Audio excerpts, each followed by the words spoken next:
Um, Good evening to you all. My name is Bethel Samson. I'm a fifth-year medical student at Bethel Specialized Hospital.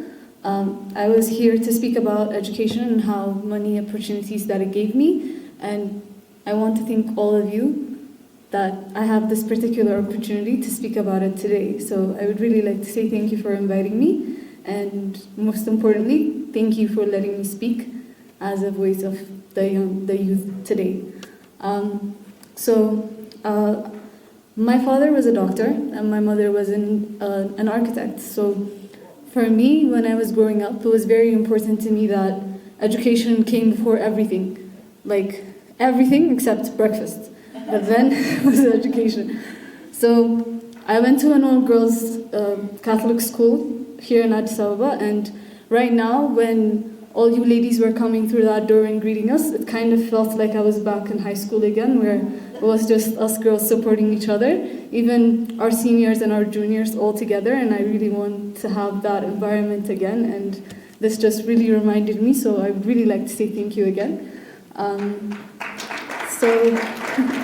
Learning in an all-girls Catholic school, it was more about being very confident and being able to speak up for ourselves, but at the same time we were reminded that there were many women, many girls out there that couldn't go to school, and we have opportunities not only to go to school but to have many opportunities to go to best colleges and to at least learn from not only our teachers but from each other.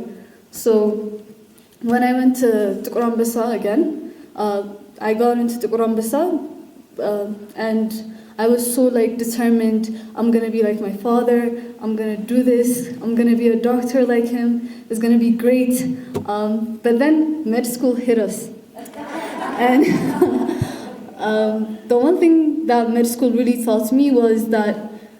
So when I got into med school, it was about being in a male-dominated field, and everybody kind of kept telling us that it's not an environment for women, but we see a lot of women out there making it happen, and I'm very proud to say today that the doctors we look up to are worth looking up to, and they are women that we really look up to and we aspire to be, and I'm very proud to say that I come from that environment and I'm inspired by that environment.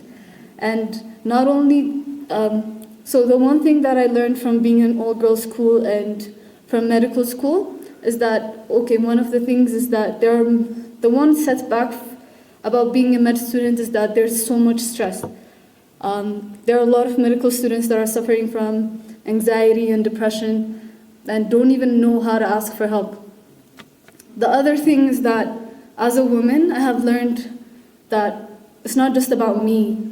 I made it because I've had opportunities. Now it's about helping those who didn't.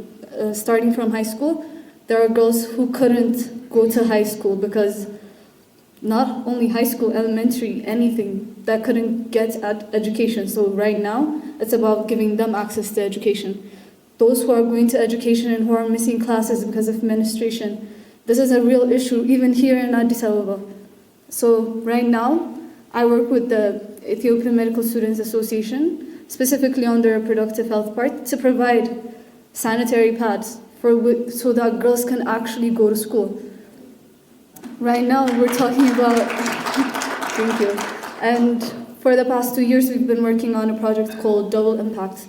Now, Double Impact is about going to offices and telling them about breast cancer and cervical cancer. And one thing that really hit me hard was I asked women what a cervix was. And I'm sorry, how many of you know where your cervix is? But, so women at this point, and the first thing we asked was, what's cancer? And it's very heartbreaking that no one knows. It's not, but I'm ashamed as a student, as part of society that these women didn't know. So we made it a mission to go to offices and tell them, breast cancer and cervical cancer, it can be screened. You can do this. And we now made an application called Ategi. Atege, as you may know if you're Ethiopian, from history it's about women and it's about queens that inspired the whole nation.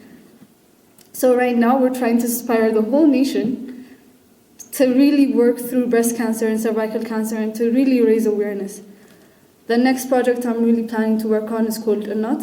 Annat is mother in Amharic, and it's about every time we go through, so like I've been in the pediatrics ward, and I've been to the gynae ops ward, and the most heartbreaking thing is that women are coming here, like it's very heartbreaking that the kids come because of malnutrition. And it's not just the lack of access, it's about the lack of knowledge to do what you need to do with your kids. It's about what to do while you're pregnant. Okay, I've wrapped it up. So it's about raising awareness, because at the end of the day, what is education if we're not changing anything? So I aspire to be all of you today, and I'm really happy that you guys gave me the chance. So thank you.